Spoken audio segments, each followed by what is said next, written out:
Sports fans, welcome to another edition of What's Happening in College Football, our Saturday morning talk show. I got my man FanDuel Zaya here with me from the FanDuel Zaya podcast. How you feeling on this Saturday morning? I'm good, man. I'm good. I get some stuff done today after the stream, but it's a beautiful day outside for sure. Might have to hit that rib fest, give me some ribs, man. Man, I heard them ribs is like $30 a rack. Is that Man, true? I don't need a rack. I just need 3 bones. 3 bones. Hey man, have yourself a good time. Go early, man, so you don't have to run into the crazies will be coming at night. I'm already knowing.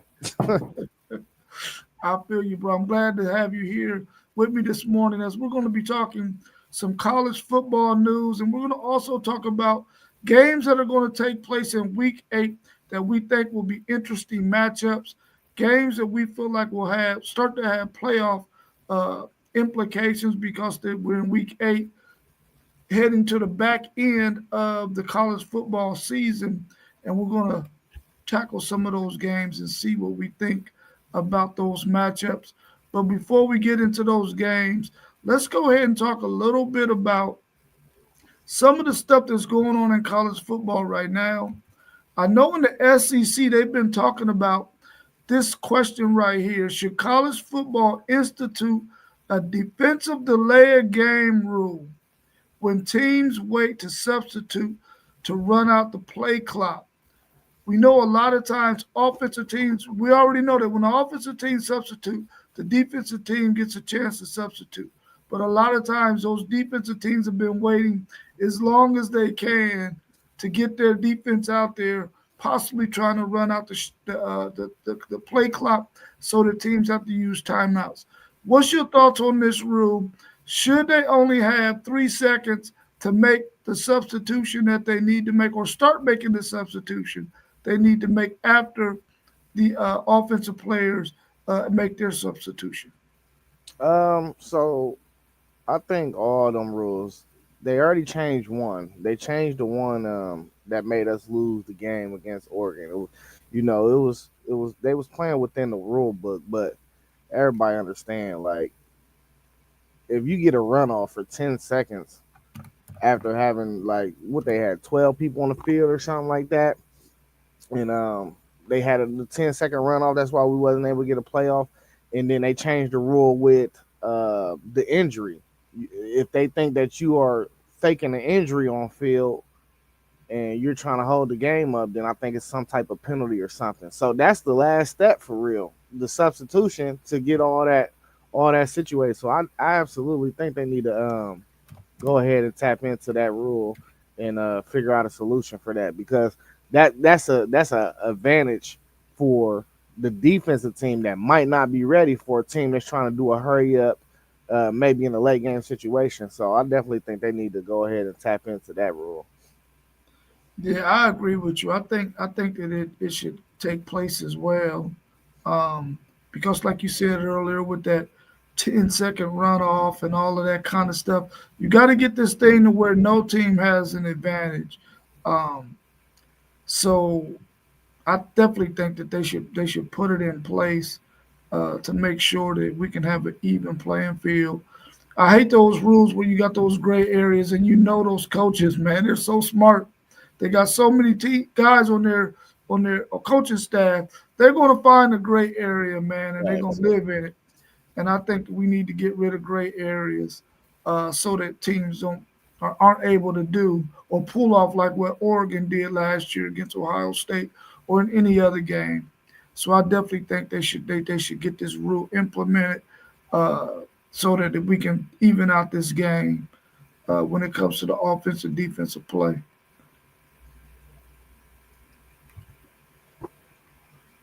Was there anything that stuck out to you during the SEC media days? I didn't get to catch a lot of it, but the main thing is that I wanted to get some answers to. I kind of tapped into, which Tennessee's Josh Heupel was talking about the QB battle and how it's wide open.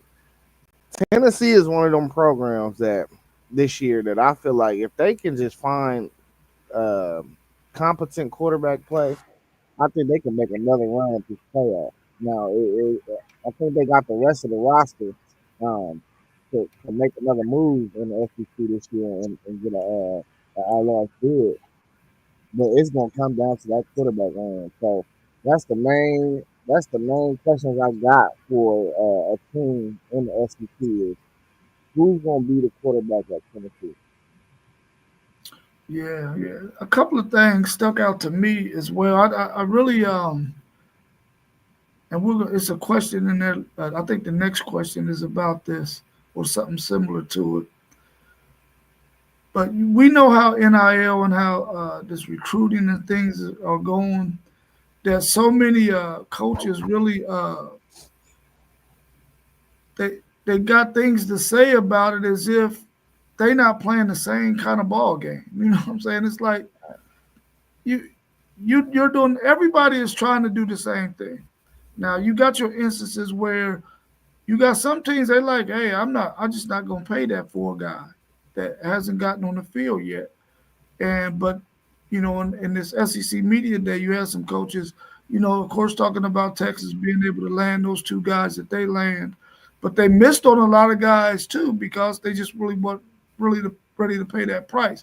And so since they didn't, they had some money on the back end to go ahead and go after those two guys that they ended up pulling out of Georgia.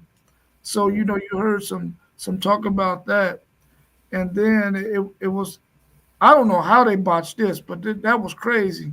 Steve Sarkisian goes out to the podium and they're freaking playing Texas A&M's fight song. I'm like, dude, how could you botch that? I mean, was you Somebody did that on purpose, bro. that guy's gotta be on purpose, right? Was you trolling? Was you trying to get some bites, some likes? What was that That all about, man? That you gonna was play? definitely a troll, dog. That was definitely Hey, a troll. was his face looking crazy? No, he played like he didn't even hear it. You know Respect to what I'm saying? him, bro. He That would totally, have tripped yeah, me out. yeah, totally played it off, and I'm like, wow. So that kind of stuck out to me. But I like the fact that most of those teams brought their quarterbacks to the SEC media day. Only one who didn't was Texas A&M. Their Marcel, their no, what's his name?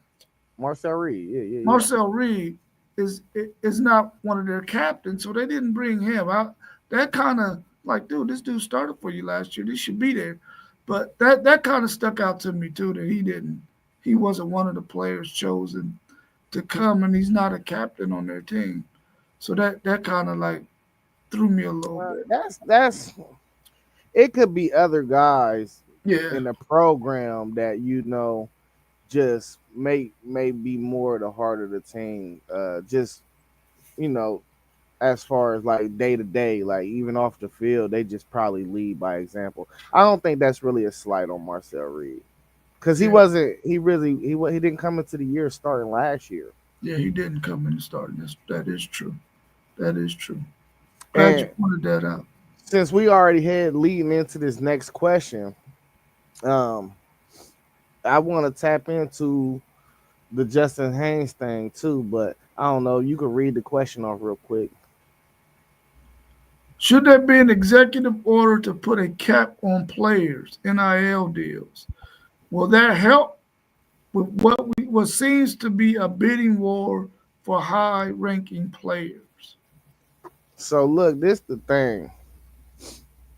It's two different types of programs right now that I see. It's people that's playing the gray area and it's people that's not. And the people that's playing the gray area, I don't have no issue with it at all. They're playing within the rules. If it's a gray area, you could take advantage of. I think that is fair game because the rules are written in a manner to where you can do that. So until they fix it, I don't consider that cheating. I just use all tools at your disposal. It's like a street fight, bro. If you can pick up a brick, you're gonna pick up a brick if you need to. Um, and that's where I'm not liking my Ohio State Buckeyes NIL because we're picking the side of house settlement. So what Bajork think is gonna come down the pike later on is that a lot of these NIL deals is going to have to go through court and litigation throughout this whole time since the settlement been approved, and they think it's going to be some money that a lot of these programs that is playing the gray area is going to have to pay back. So that's why we're you see in our class is like not after a natty, it's not like popping how it's supposed to be. And I don't think it needs to be an executive order. I think we need to let this year go just to see and get a feel for it because this is all still brand new. And Mhm. then when that time this time next year comes around, we just need to go back to the drawing board, and it need to keep on happening. We need to keep experimenting with new and newer things until we get it right. Yeah, I totally agree with you on that too. We need to keep it as it is and just keep on coming back and fixing what needs to be fixed. I don't think an executive order needs to take place. I think they're going to be able to figure it out. There's enough buzz around it on the positive side and the negative side for it to get fixed anyway. So I think that in time they'll go ahead and get this thing together and get it to where it needs to be.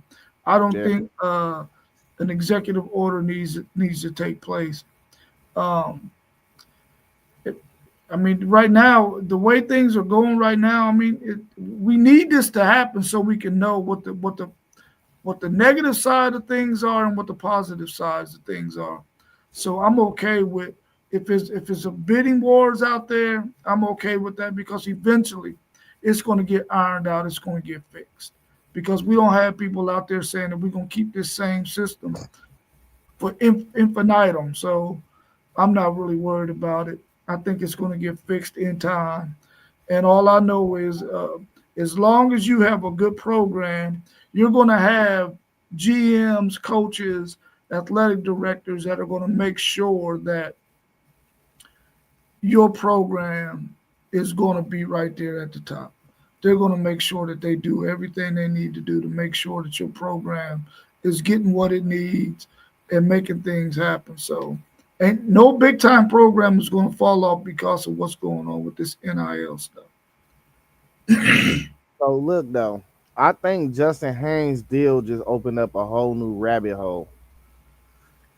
He got an equity deal. So how will the clearinghouse be able to value his deal and say is it worth is he worth this deal considered to his NIL name image likeness value? Uh, and that's where we start to get sticky because bro, that equity deal can turn out to be tens of millions of dollars, bro. It just depends on how a company blow up. There's Mhm. no way to control a company blowing up, bro.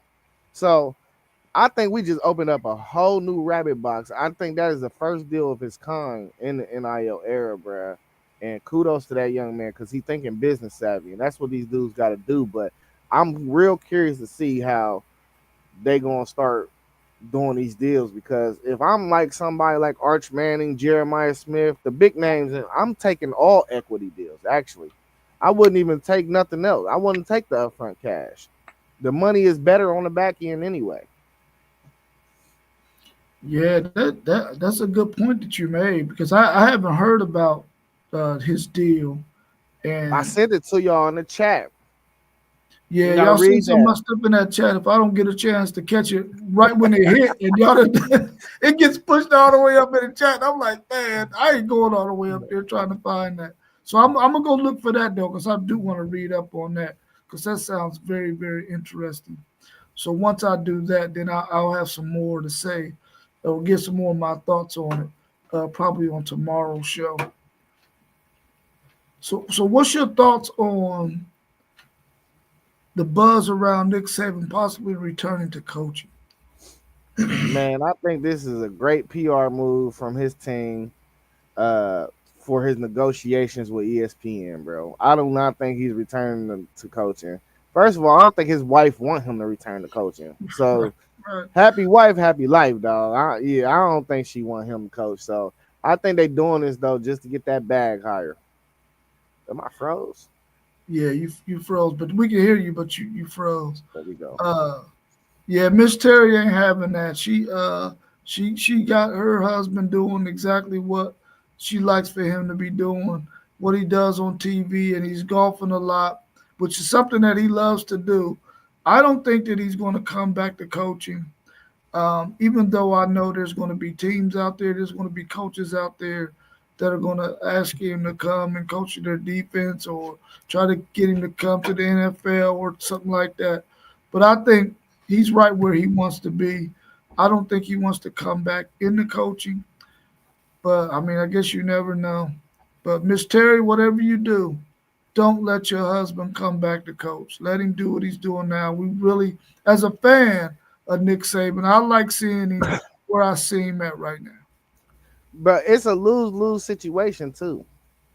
Yeah, Like if he come back and start getting beat on, it's like his legacy gonna be hurt. yeah, yeah. And Let he's me throw. 70 something, bro. He's 74. Yeah, That's yeah. Don't do like our man at the Las Vegas Raiders. What's his name? The coach that they got that's almost 80. I don't know. I'm thinking about Bill Belichick, bro. Yeah. Belichick's an old dude too. It's like you already done your thing, man. Go somewhere and chill. Bro want to Write a be the new. book. Yeah. I also heard some buzz out there around general managers in college sports becoming like general managers in professional sports and having more power to hire and fire like they do in professional sports and be over top of coaches and athletic directors. Do you think that makes sense for the college game? Um, yeah, I do. And it's only because I feel like we move into professional anyway. It's like don't let them start getting owners and stuff. Oh, everything gonna make sense after that. And the reason why I say that is because our AD's got so many other sports to handle, bro. Like, can they really evaluate a program year to year basis? Like, I mean, if I was the GM of Ohio State, I probably would have fired Ryan Day last year. You know what I'm saying? Um, it's just, bro. Like, I feel like a GM, he specifically sole purpose is to focus on that one sport, and I think you could evaluate your programs better. So I think that's the part that makes sense. Okay. Maybe if you got enough cachet in the game though, we done seen coaches be the coach and the GM, you Yeah. know. So maybe if you got enough cachet in the game, you could be both. Yeah. Do you think they should be the ones going out there finding the talent as well? Um, I think every program should have a department for that already. You know what I Yeah. mean? Yeah. Like where they're actually going out to scout and do a lot of recruit. Like our recruiting director, he handles I can't think of his name, but he handles all on campus visits. Like it ain't even Ryan Day. Sometime a recruit might come to campus and they might not even see Ryan Day. Right. Yeah. Yeah. So it's already should be a department. But GMs, I mean, you got to make sure it's a football guy. You can't just hire anybody. So they should know what they're doing in that aspect as well. I think it's all hands on deck when it comes to recruiting. You use everything at your disposal. You know Yeah. what I mean? So if you got a GM, say Andrew Luck at Stanford, you got to use Andrew Luck, especially if you bring in a quarterback to campus. That's Andrew Luck. Yeah. So I think you got to just use everything. That's bro.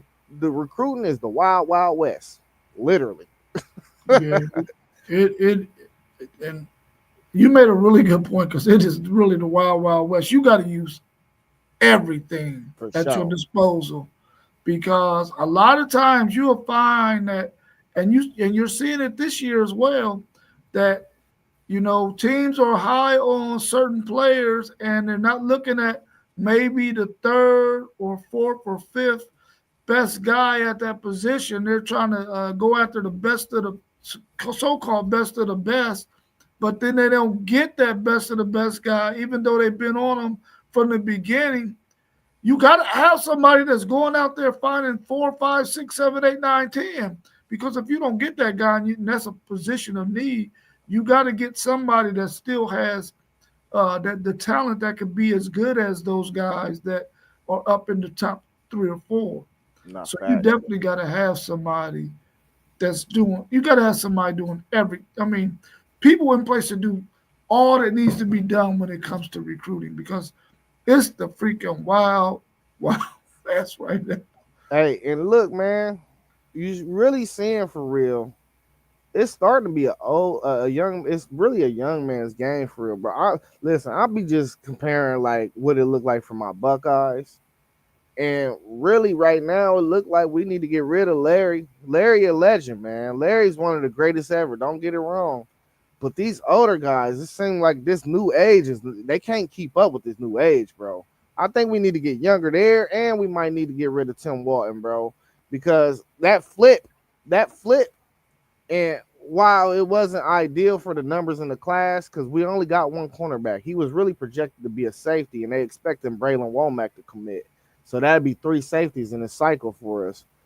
But that flip just show you, bro, we ain't doing. And it was looking like that with Justin Fry before he went off to the NFL. We have not been landing some of these recruits that we usually would, and I think it's a direct effect to NIL, bro, and just the the leg work you got to put in because you got to pay attention to the cap. You got to actually go out and talk to a lot of these dudes. You got to talk to more dudes than you would before. You feel me? Because when money wasn't involved, somebody just be in love with your program, they just commit. Yeah, Now it's like you can get thrown off from anything now. So I don't know. Tim Walton we might need to look at Tim Walton. And respectfully, this class in Ohio wasn't um I wouldn't consider it like a must have because we still got like three freshman cornerbacks that we believe in. So we could miss out on a couple guys this cycle just because we know we're gonna have them next year, and then we'll be able to bring in some real key freshmen next year in that cycle. But Elbert Hill is a notorious top three cornerback committed to USC. Victor Singleton is a highly rated 4-star committed to Illinois. And then now this last case, Jacob Weatherspoon, who I think decommitted because and committed to North Carolina because he was really scared of competition. Um, but that's the top three corners in your state, and you missed out on all three. That ain't a good look. yeah, yeah. Well, you already know how it's going to be for them. For the Buckeyes, they got those guys that they got last year that came in at a freshman. Now, in 2027 they're going to have a boatload of dudes, top notch corners that's going to come in and play because they're I, going to know that man, they're going to get a shot. that's why I wasn't really worried about this recruit cycle because we still got Devin Sanchez. You know what I mean? So Man, it's like why you got to say his name though? You know what because I'm he's saying? a monster. I know, but you ain't got to say his name. He's a monster. He was supposed to be at Texas, bro. It's all good, bro. Y'all can't Yeah, have it's them all good. all. We can't have them all. Yeah. Let's go ahead and get into some of these week 8 games that we know are going to be on the slate that week. I mean, we talked a lot about uh, games this week on Tuesday and Thursday. We did the Big 12 conference and we did the ACC conference. The top 6 teams, 7 teams in those conferences that we believe are going to be really, really good and went through their schedule. And there are some monster games out there, man, every week in college football. One of which I believe is going to be this Louisville at Miami.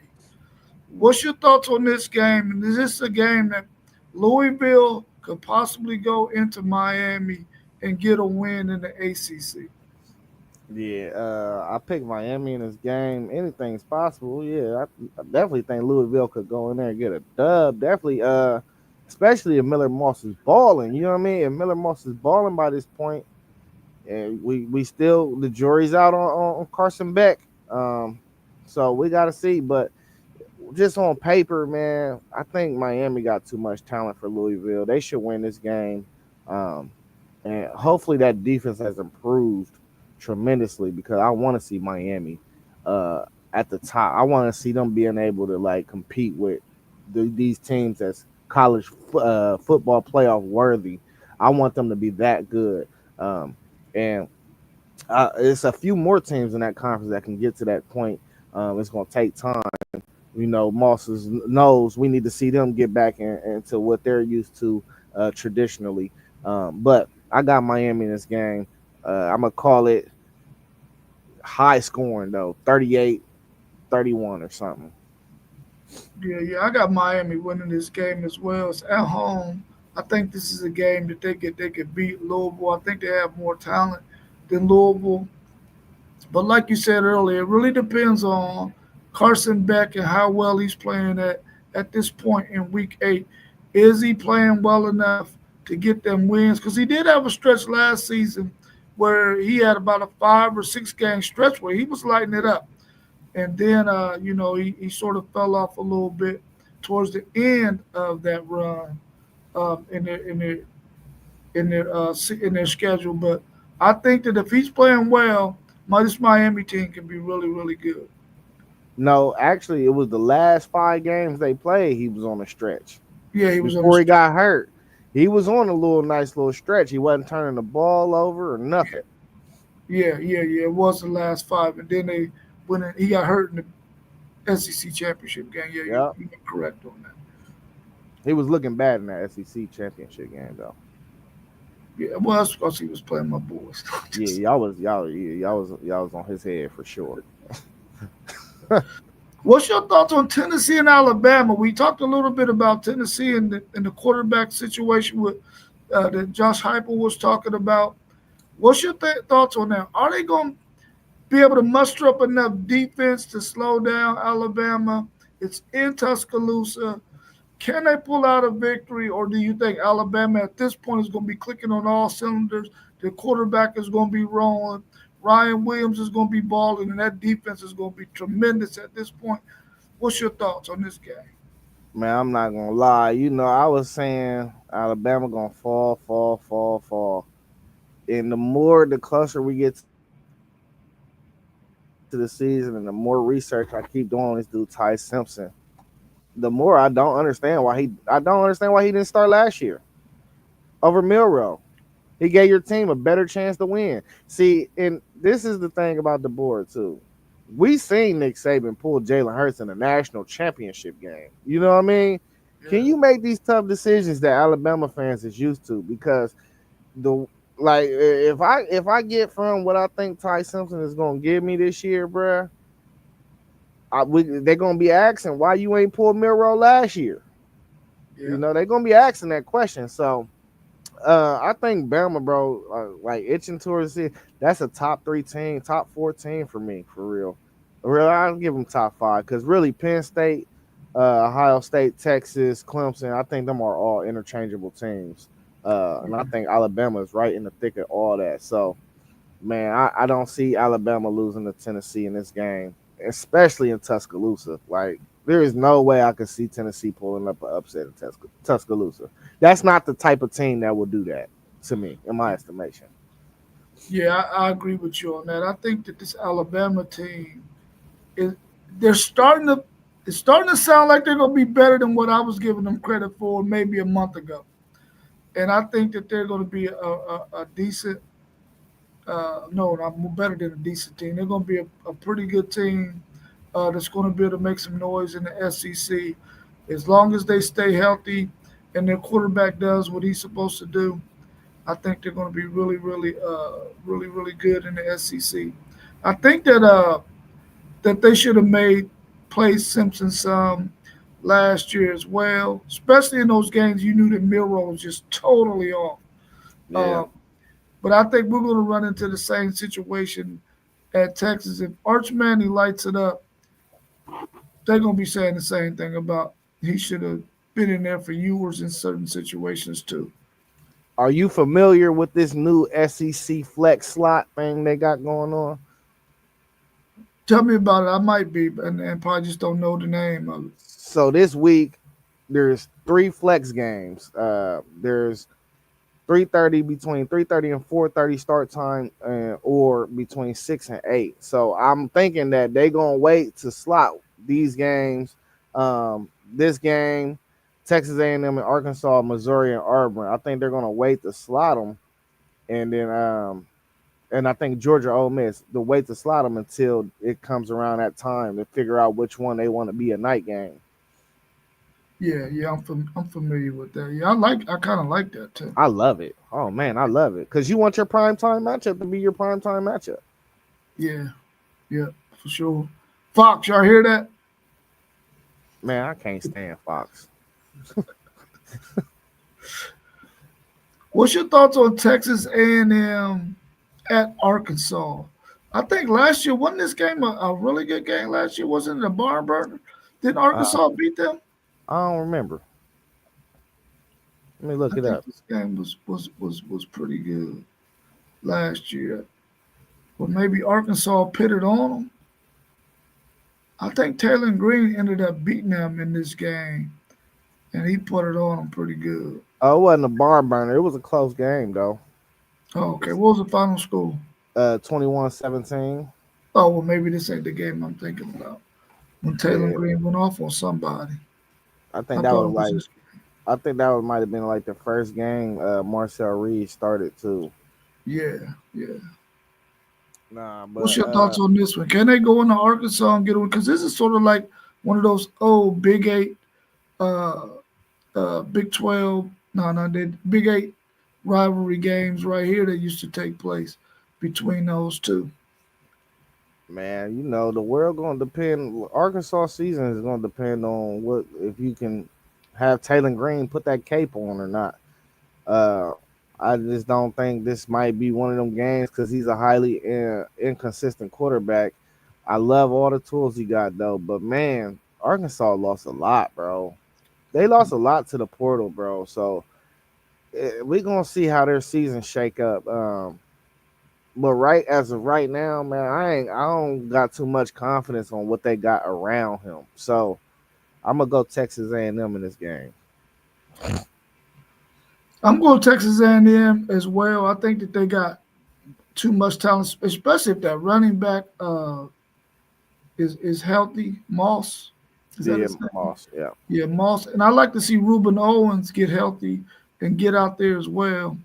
Because Ruben Owens was considered one of the top backs in the country 2 years ago. So hopefully Ruben Owens is back healthy and the Moss kid. Because with Moss, they're a totally different team. And I think that they're going to have too much for Arkansas. Um, so we'll have to wait and see what's going to happen with the kid from Cincinnati Bengals who said he's not going to play this season. I don't think he's going to be able to play for Texas A&M though. he can't play in college football, period, or the Bengals is gonna hold his rights. Why would you want to go back to that situation that you win this year? Yeah, yeah, yeah. But Texas A&M, in my opinion, got the second best receiver in the portal. Oh yeah, yeah, The kid from NC State, yeah. Concepcion or something like that. He nice. He can go. He might, man. I might put him third. I like Branch too from USC. Went to Georgia. I want to see what what's the name does too at LSU. The kid that was hurt at Oklahoma last year, Nick Anderson. Not Nick Anderson. Some Anderson that transferred to LSU. LSU got the dude from Kentucky too, Browning.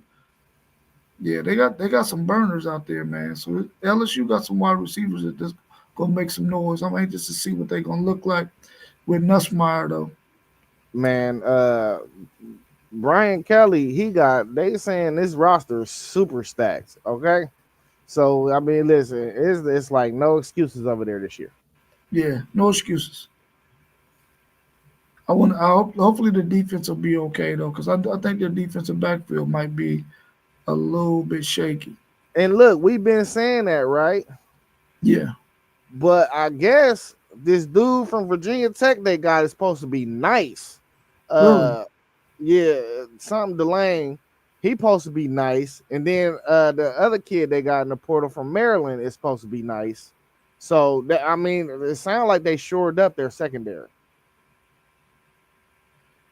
I sure hope so. I sure hope so because we need them to be better than what they were. Because I'd rather have Brian Kelly coach LSU when we play them in a couple of years than somebody else.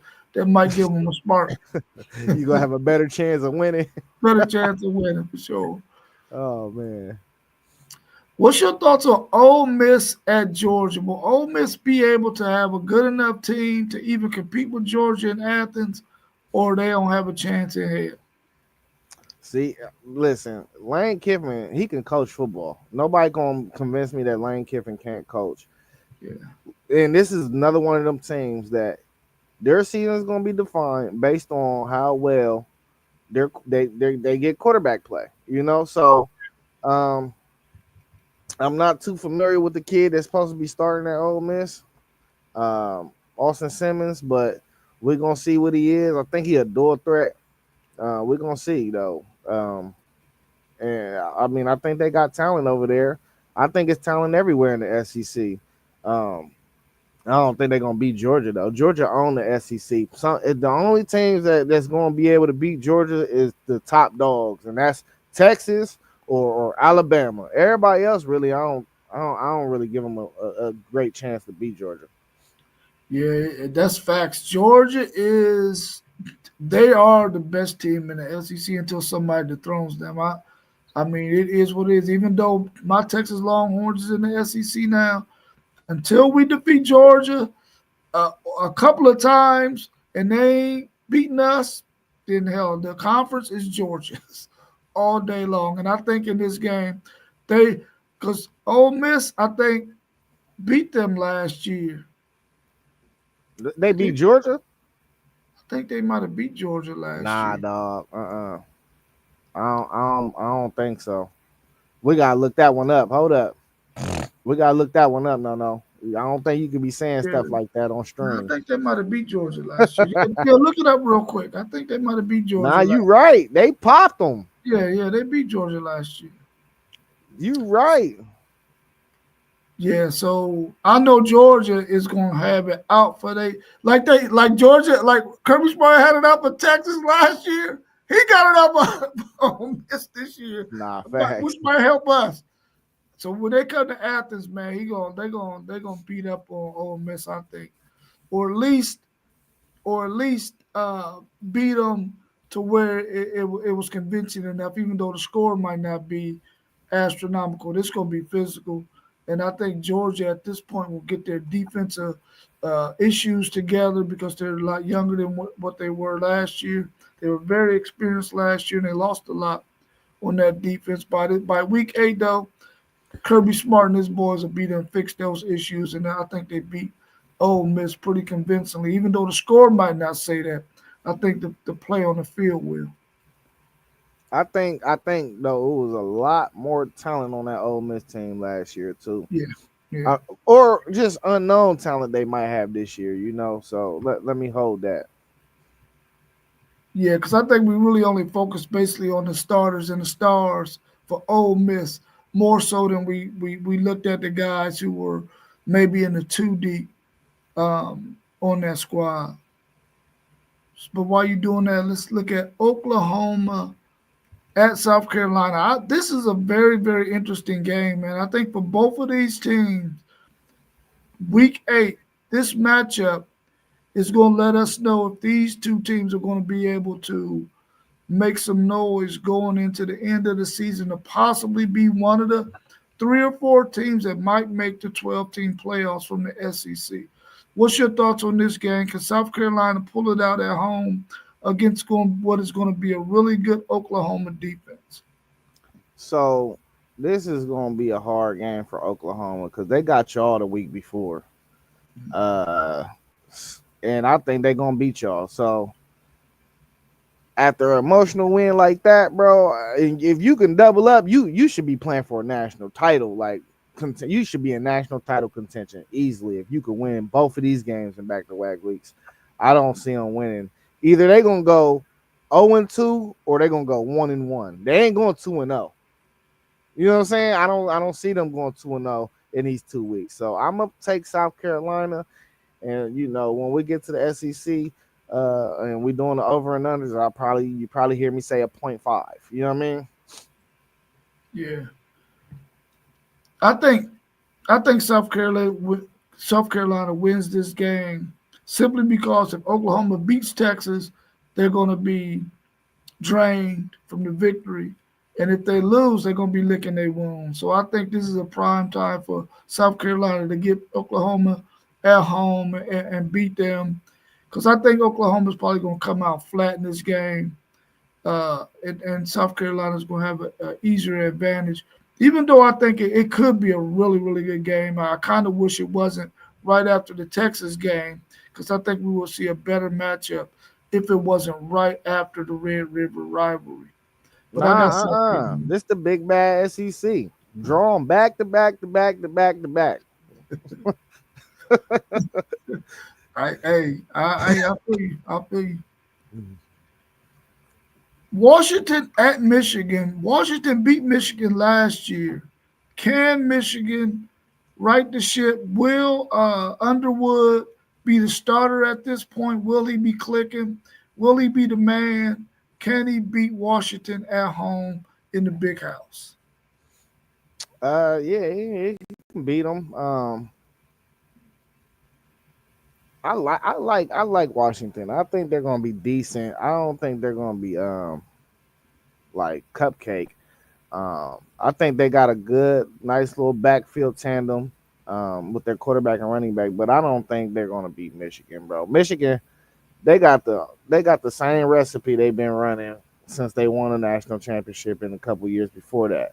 They're gonna run the ball and play good defense, and I think that's enough to beat most teams in the country for real. And it's no different with Washington. Washington don't want to play with a type of pace. Teams that want to play with pace, it's kind of a bad matchup when you go up against Michigan because they're gonna slow that game down. You know what I mean? And playing in the big house ain't no joke. So I'm gonna take Michigan in this game to beat Washington. Low score though, maybe 24-13 or something like that. Before this game, I'm gonna have to try to find a way to watch Washington and see what Washington looks like because I know absolutely nothing about this team other than they beat Michigan last year.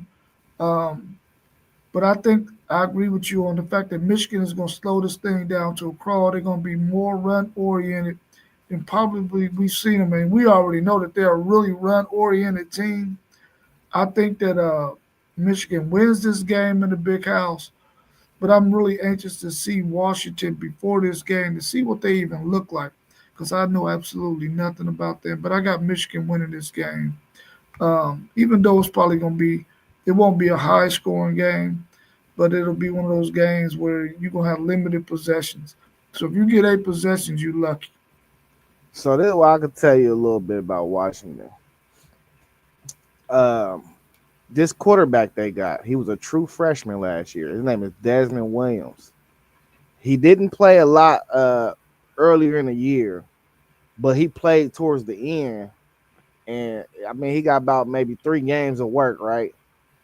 Bro completed 78% of his passes as a Ooh. true freshman. So that's why I'm saying like he got a high ceiling. It's just he young, but that running back was over 1,000 yards too. So I like that tandem they got now. I think they need to shore up some stuff on defense, but I like what I seen from them at the end of the year last year for sure. Thanks for that. So that way I know what to look for when I'm watching them before this game, this upcoming season. Penn State at Iowa. This is not going to be an easy game for Penn State. It's going to be physical. It's going to be grueling. It's going to be a game where Iowa's going to try to limit possessions and keep Drew Aller on the sideline. Can Iowa beat this Penn State team in this matchup?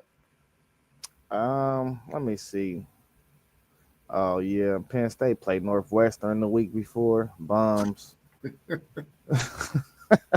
I'm just hey, them week before games be mattering, bro. They do. So They I'll be do. happy to see who playing who. You feel me? Iowa got Wisconsin the week before at Camp Randall. Oh yeah, I remember we was talking about that game last week. I listen, Penn State gonna win this game. I do not think it's gonna be easy by any stretch though. It's gonna be one of them low scoring games too. Drew Aller just don't. Penn State, the type of Iowa, the type of defense they run is they keep everything in front of you, so it won't be explosive plays in this game. Mhm. That's gonna cause for a low score, but that 1-2 running back punch is going. They're gonna be able to pull this game out. Yeah, I think the running game for Penn State is going to be the difference in this game as well, especially down the stretch. You're going to need those horses to go ahead and grind clock and get you a late score to go ahead and seal that victory. So I got Penn State winning this as well. I don't know if Iowa is going to have as good or if they're going to even have a good offense yet. But I do think that they got a quarterback that could possibly help them be better than what they were a year ago. Ohio State at Wisconsin. Is this going to be a thumping in Wisconsin, even though they're going to be doing the jump around in the fourth quarter? Nah, we're not gonna thump them. This is a trap game, the complete trap game. We play Illinois the week before. Ooh, Um, this is a classic let down Ohio State game that you see on the schedule for real. So I'm really like low key nervous for this game because if we go out and we just put all our energy and effort into beating Illinois because it's a lot of talk about them, woo woo woo, and we end up in a hard fought match. I don't know how I'm not sure how our guys is going to get up for Wisconsin knowing that they're a bad team, and that's where it can turn out to be bad. You know what I mean? This is how we lose to Purdue's back in 2012 or something. well, This is how these games happen, bro. Because they don't come to play sometimes after big games.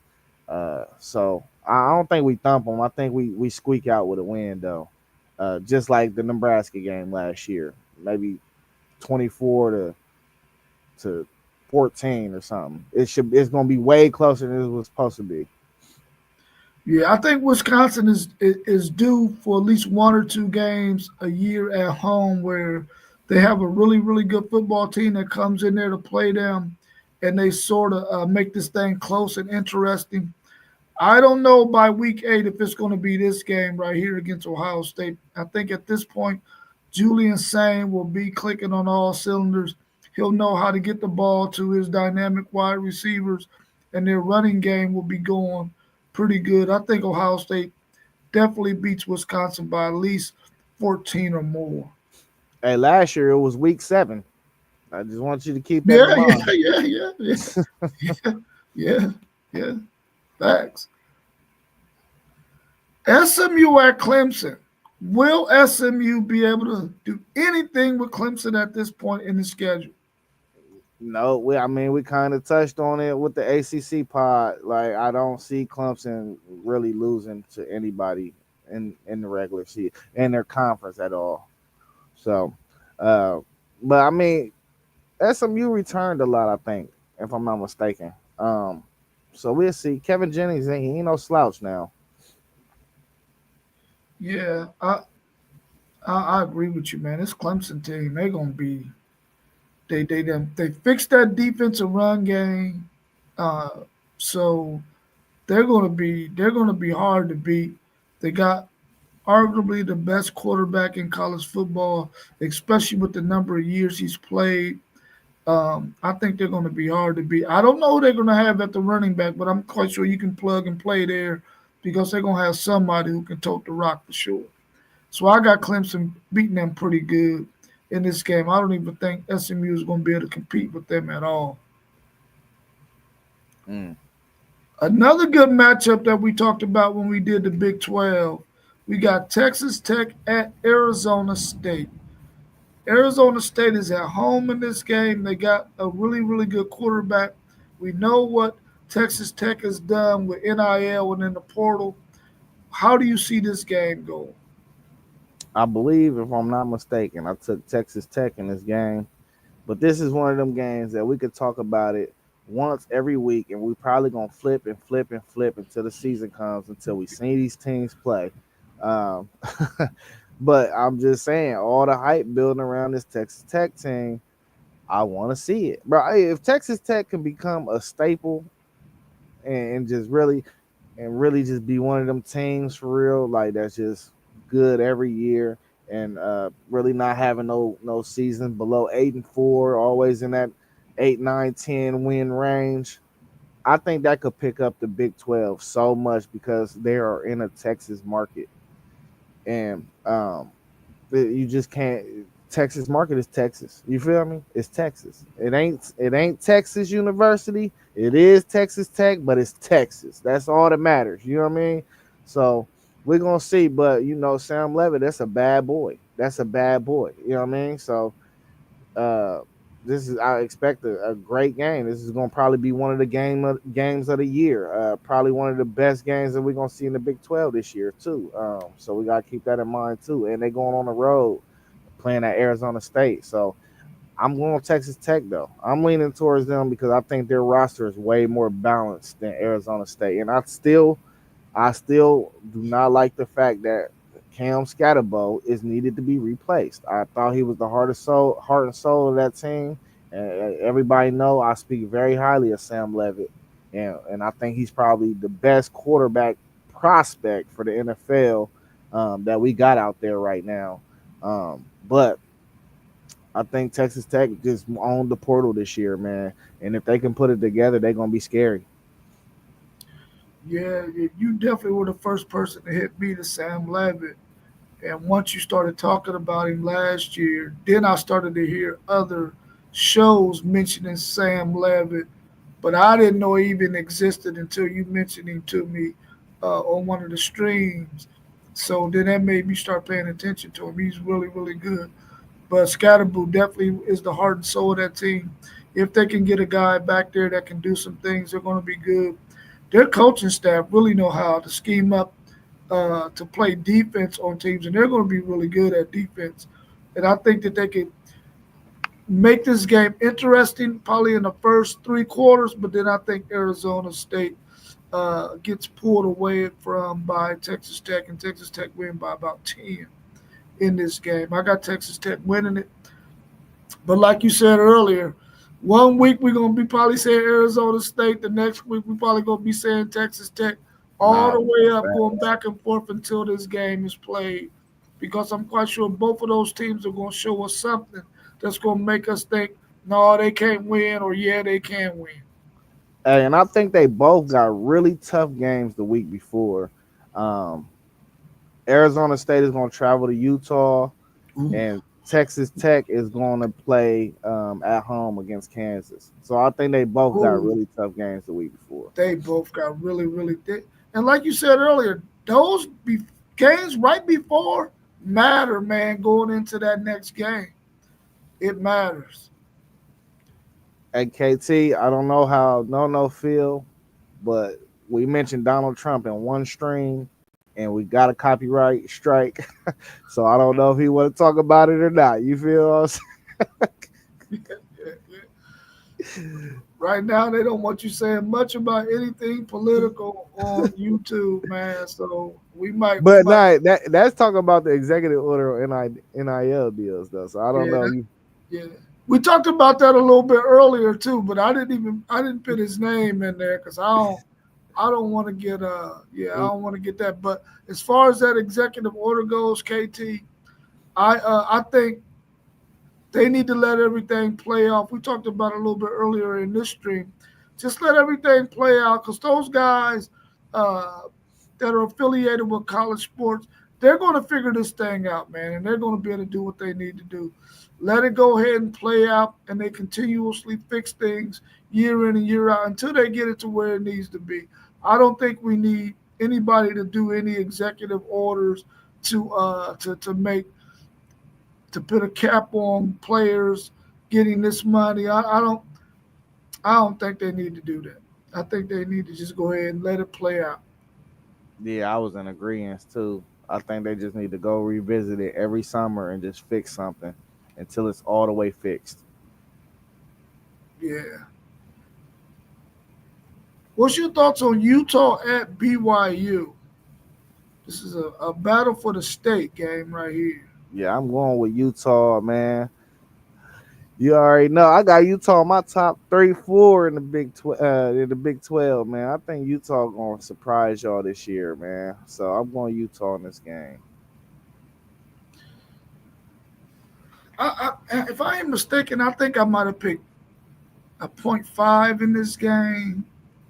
But BYU was at home in Provo, even though it shouldn't make that much of a difference because they both play football in the state of Utah. I think it's going to be a good matchup. Probably one of those state rivalry games. But I think Utah, I'm going to go with Whittingham and the fact that I know he's going to have his boys gritty and ready to play. So I'm going to pick Utah to win this game, but I think it's going to be a bruising game. Whoever they play the next week might pop them because they're going to battle for sure. Yeah.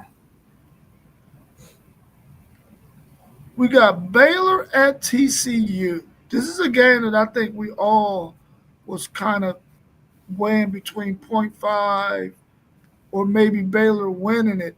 What's your thoughts? Can TCU at home in Fort Worth pull out this win over Baylor, a team that we think is going to be towards the top 4 or 5 in this conference as well? Yeah, I think we all it's like stuff about TCU, but it's so unknown. I think people are a little on the edge about TCU because this is not a team that's too far away from playing for a national championship. This was 4 years ago. What was it, 4 years ago? Yeah, yeah, Yeah, 4 years. So this is a program that has seen recent success. yeah. Um, so it's just kind of tricky picking TCU matchups right now, but I'm going Baylor, bro. Like, you heard post game say he was high on them. I've been high on them. Sawyer Robertson, I think they got talent on the outside. Now the question mark is that offensive line. We're gonna see what that offensive line is like. But I think they got talent everywhere else. So as long as they can figure out that offensive line, they should be right in the thick of the Big 12. I'm going Baylor on the road um, for bragging rights, for little bro bragging rights. Yeah, I think Dave Aranda has been able to right the ship after winning or winning the Big 12 maybe about 5 or 6 years ago. He's been able to get that team back on the right track. They're going to have a really good running game. He always bolsters a good defense. He's a really good defensive minded coach. I think that they win this game in Fort Worth against TCU. But I'm anxious to see what TCU looks like as well. It's going to be another one of those teams like Washington that I'm going to try to catch a game or two or parts of a game or two just so I can get a feel for who they are and what they got and what they're working with. They was solid last year, though. They, I Yeah, mean, they they were went decent. 8-4. Yeah, They returned they their were better than quarterback. I thought they would be. Yeah. Yeah, and I like their coach. I like Oh yeah, Sonny Sonny, Dykes is a Sonny good coach, Dykes. Yeah, I bro. like Sonny Dykes. Yeah. Real good coach. Last game we got on the slate, we're coming right up on an hour, which is right where we want to be, is UNLV at Boise State. Will these two teams, like last year, be the two teams that are vying for that spot in the college football playoffs from the group of 6 ranks? What's your thoughts on this game? It's in Boise State, which is going to be have a difficulty factor for UNLV, but can UNLV do something?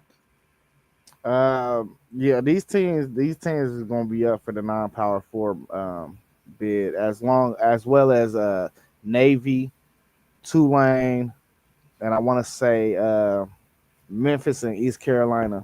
So I mean, this could determine a lot depending upon what Boise does in the Mountain West. If they can somehow go get close to undefeated again, we know they lost Ashton Genty, but I think they returned down near everything else on their offense, um, and they got Mad Max back. So you got your quarterback back. Boise State should be really good again, bro. So we're gonna see how this game play out.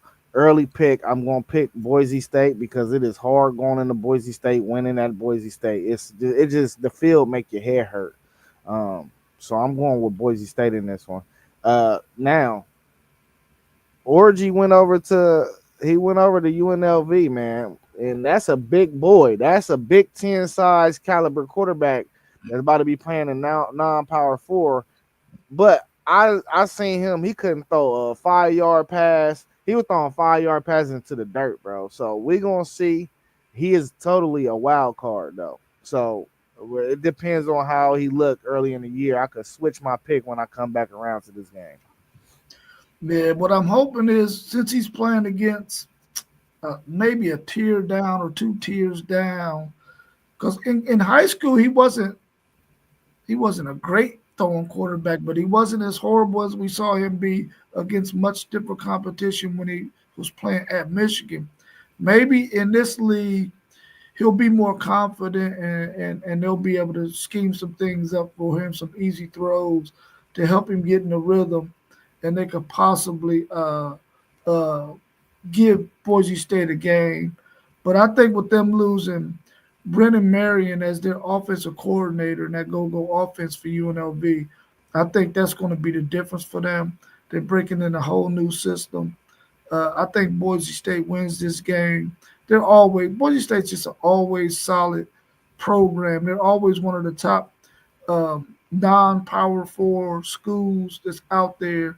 So I definitely think that they're going to probably win this game and probably win it kind of easily, sort of like they did when they played for that conference championship, I believe. Yeah, hey, and look, they got 8 projected starters from the portal on offense and 9 projected starters from the portal on defense. But they got Dan Mullen too. Dan Mullen is a solid football coach. Yeah, he's a really solid football coach for sure, for sure. Last thing I'm gonna say on this executive order, man, is we got we got a whole lot of other pressing things that we need to deal with. That we don't need to be worried about no daggone uh, entertainment. You know what I'm saying? This is college football is entertainment. We don't need nobody to do anything with that. It'll work itself out. It'll definitely work itself out. So KT is asking, how many teams are coming out of the Big Ten and SEC for the playoffs, and what teams are they? But I think until they change the format, you're gonna see the same method. It's gonna be either four, um, either Big Ten or SEC teams, and then whichever one don't get four, the next one's gonna get three. So, and just the way it's lined up, I think the Big Ten got to get four again this year, and the SEC is gonna beat each other up again, so they're gonna have to get three. Um, I expect Penn State, Ohio State, and a combination of Indiana or Illinois all to be at least 10-2 or better. Yeah. So them are my four from, and the SEC is gonna be Texas, Georgia, and whoever else you want to throw in there. It's gonna be it's gonna be too volatile to predict the third team. KT, I really believe that this is a year that both the SEC and the Big Ten could possibly one or the other could possibly, or even both could possibly only get three teams, because I really do believe that the Big 12 will be competitive enough to where they could get two teams in there, possibly even three, and then you got the ACC who could definitely get two teams in there, possibly even three, just based on the fact that they got some teams in both of those conferences, the Big 12 and the ACC, that could possibly be ranked higher than maybe the fourth ranked Big 10 team or the fourth ranked SEC team. But I definitely believe that Ohio State will be there. I believe that Oregon will be there. I think that Illinois might be the other team that squeak in there, and Penn State if we get four teams from the Big Ten. But they might only get three: Ohio State, Penn State, Oregon.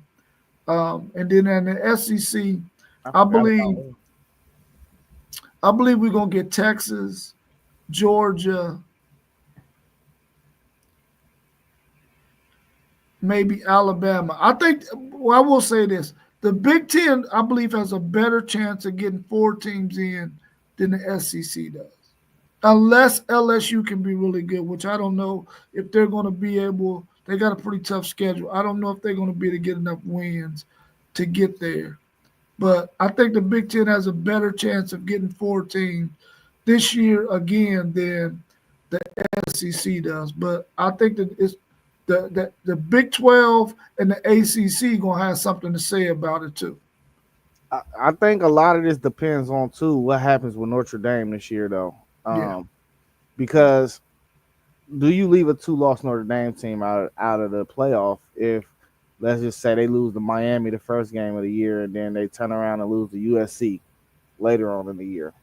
Do you think their resume will be good enough to still let Notre Dame in? That's a question that we are going to wait to see and find out if they do actually lose a couple games this year, because Notre Dame takes a slot from all conferences. You know what I mean? So that's a big thing. Regardless of the Big Ten and the SEC get a combined of 7 or 6, that's still a full slot. So let's just say they get 3. Both the SEC and the Big Ten do get 3. Notre Dame don't make it. That's 2 extra spots for the Big 12 and the ACC, and that's a big number. 2 teams is a big number when you're talking about splitting hairs and crossing teams out of this playoff.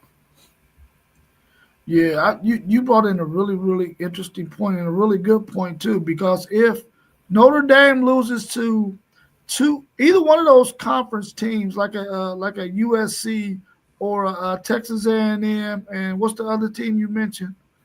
Uh, USC. USC. USC. They play USC, Texas A&M, and who's the other? They play NC State. They play Boise State. I think they play somebody else that's really good though. Now they play Miami, Texas A&M, and Miami. USC. Miami is the other one. So if they lose to, that's three of the other conferences, the three best conferences in college football. If they lose any combination of any of those two games, the committee is probably going to say, well, you had a chance to at least defeat, you know, somebody good in each one of those conferences, and you lost to two of them. Maybe you're not deserving of even being this 12-team playoff.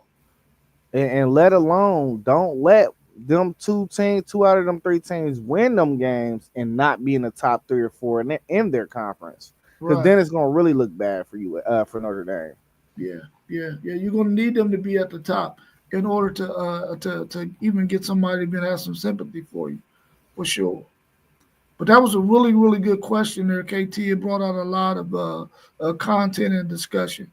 But I believe that they both going to definitely get at least three. One of them should get four, but it really is going to depend on the ACC and the Big 12 if both of them don't get four. Hmm. Yeah. I think the Big 12 gonna beat up on each other so much though. It's gonna be the same thing like last year. Their winner probably gonna have 2 or 3 losses. Yeah, yeah, which it is not going to look good to the committee at all, especially Now, most of them what? against a Big Ten or SEC team. They Well, got, they got a chance though. oh yeah, It depends on what happens in these first 3 or 4 weeks of the season when they playing these non-conference games. yeah, Because if you can win those games and then y'all go beat everybody, beat each other up, it looks like y'all are a better conference than, you know what I mean, what it looks like, because y'all beating each other up and everybody ending up with 3 and 4 losses. So you gotta. That's why non-conference games still matter, yeah, because this is a way where you could show the strength of your conference by facing other foes, and you can actually pick up like the ACC. If you win some of these non-conference games, like Clemson playing LSU and South Carolina, if you could beat them, now when your commissioner go back to the drawing table, you could be like, bro, our top team is better than some of y'all's top teams. So why are y'all saying that we only deserve 1 bid every year or 2 bids every year? It should be equal, right? But yeah. that's why non-conference and results of bowl games matter. Did you hear the one guy something Dellinger, and he was talking about a 30-team playoff where you got all these play-in games to really get up to the 16 teams that are going to be playing. Once they get the 16 teams, it was pretty interesting. They were saying that like you would have four playing games in the SEC, four playing games in all the four major conferences. They would have four playing games to see which one of those four teams could get up in that. Um, they'd be vying for maybe a couple of positions in the 16 team format. Which So I didn't listen to all of it to get the logistics on it all, but it sounded pretty interesting. so was he saying like play like a 8 game schedule and then kind of do like a round robin thing and play four more to get to the 12 games and then after them 4 games go. I don't know. I I want think it that's was not. more like 10 games, and then you would have like remember how we talked about earlier where you have uh, uh, three versus six and four versus five in the conference. One and two will automatically be in there, but those four games right there will those two games will be played in another two games in the ACC, another two games in the Big 12 and Big 10.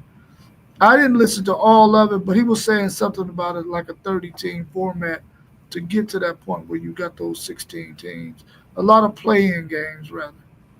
Yeah, it sound interesting. Yeah. I'm going to have to go back and listen to him again and see You got exactly what he's saying. yeah, send that to me. I wanna check that out. Okay. Yeah, I'll find it and send it to you. Yeah. All right, well, that's all I have, bro. I appreciate you joining us. Thanks to everybody who was in the chat. Make sure you hit that thumbs up button. Make sure you share our videos. Make sure that you subscribe if you haven't subscribed. Ask some of your family and friends to subscribe to our channel. We're really trying to grow this thing. We've been doing really, really good. We're coming up on 1 year, our 1 year anniversary, coming up on July the 27th. So continue to support us. We have several other channels where each one of the individuals that you see on this panel, they all have their own channel. So go subscribe to FanDuel Zayas podcast. Go subscribe to Level Up Sports Team.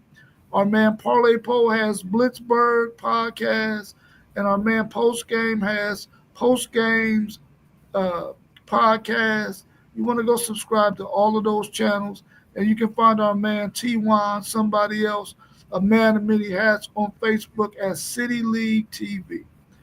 That's all I got for today, bro. I appreciate you joining me. For Thanks sure. everyone in the chat, and we out. Peace. Peace.